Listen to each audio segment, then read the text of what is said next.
Indian institute of technology IIT-കളുടെ രൂപീകരണത്തിന് കാരണമായ committee. ഉത്തരം NR സർക്കാർ കമ്മിറ്റി. IIT-ക്ക് ആ പേരു നൽകിയത്.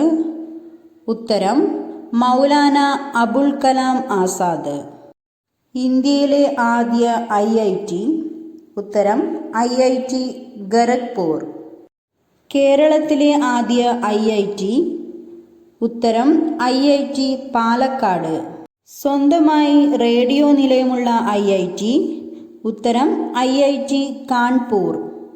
5G റേഡിയോ ലാബ് നിലവിൽ വന്ന ആദ്യ IIT.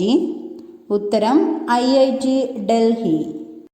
ഇന്ത്യയിലെ ആദ്യത്തെ Indian institute of management IIM. ഉത്തരം IIM കൊൽക്കത്ത. കേരളത്തിലെ ഏക IIM. ഉത്തരം IIM കോഴിക്കോട്. 1954-നും 1964-നും ഇടയ്ക്ക് എത്ര IIT-കൾ സ്ഥാപിച്ചു? ഉത്തരം 5.